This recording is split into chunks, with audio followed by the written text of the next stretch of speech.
Bom, eu vou tentar explicar para vocês o que é o estudo tipográfico, ok?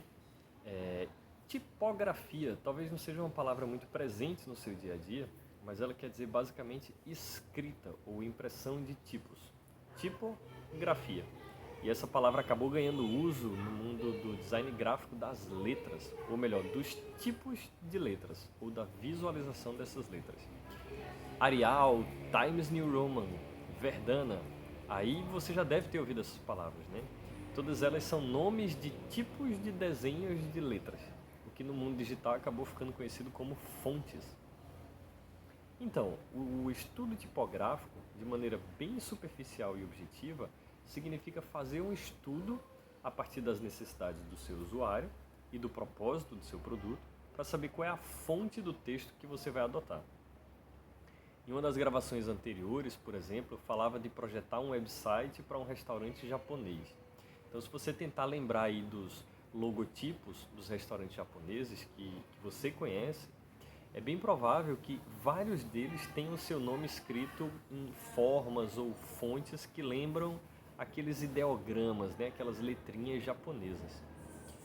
Ou quando você imagina uma propaganda de televisão de uma grande promoção de uma loja de móveis. Você vai lembrar aí daquelas letras gigantes que parecem pesadíssimas, né? E que caem em cima e destroem os preços antigos, mostrando o tamanho dos descontos. Essas escolhas de fontes não são feitas de maneira aleatória, são feitas de maneira intencional. E cada uma dessas escolhas carrega consigo um conjunto de informação. Por isso, o estudo tipográfico é muito mais do que apenas uma escolha do tipo de letra ou texto de uma composição. Ela é, na verdade, uma projeção, preferencialmente intencional, de um conjunto de informações subliminares sobre o nosso produto. Algumas fontes você bate o olho e vê que se refere a algo infantil, outras se referem a algo antigo, outras a algo mais sério, né? E por aí vai. A forma gráfica das fontes carregam consigo os seus significados e as suas personalidades. Porém, ao mesmo tempo, as fontes têm uma utilidade, ou seja, elas precisam se preocupar com a efetividade da comunicação, com a clareza do texto, com o conforto ou desconforto visual que a gente quer gerar e que as próprias fontes causam. Aquelas pontinhas, por exemplo, que você vê em algumas fontes, são chamadas de serifas. São próprias para serem utilizadas em textos longos, né? Porque elas conferem um conforto maior do que as fontes não serifadas para a leitura de textos compridos, né? As fontes não serifadas, então, geralmente são mais utilizadas em trechos curtos. Essas duas são diferentes das fontes display, que são aquelas que são usadas em marcas, logotipos, tipo aquela da Coca-Cola, né? Essas fontes não servem para texto e carregam muitos outros elementos gráficos que dificultam a leitura. Então, a forma, o tamanho, a combinação de cores das letras, a combinação de cores e fundos de fontes são apenas alguns elementos mais básicos da tipografia. Então, a escolha do tipo de letra é uma parte importante, mas nesse processo a gente considera não somente a forma gráfica, existem outros elementos, como o posicionamento das letras, a hierarquia da estrutura de tópicos e o equilíbrio das cores. Por exemplo, um título um pouco maior, negrito, né, o conteúdo é um pouco menor, essas duas coisas são posicionadas uma próxima da outra, criando uma espécie de representação de um bloco de parágrafo e por aí vai.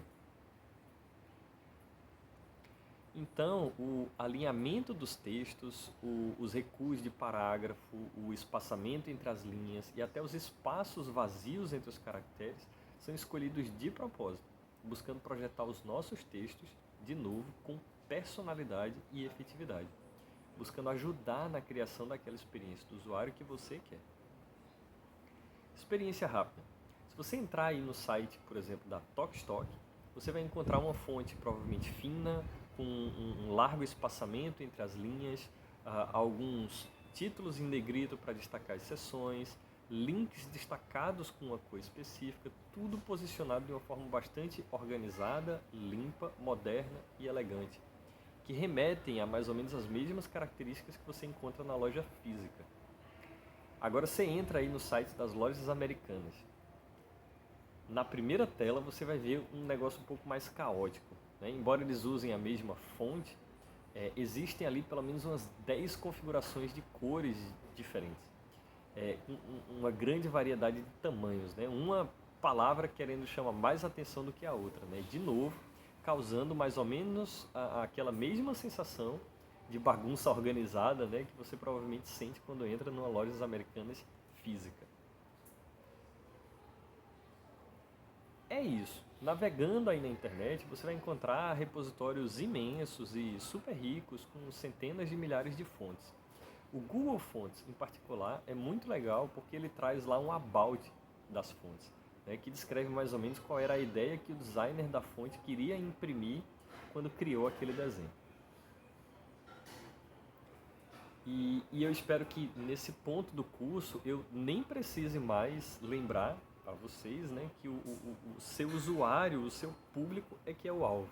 Então você precisa considerar todas aquelas informações que você coletou no estudo do usuário para poder fundamentar ou justificar as suas escolhas tipográficas também.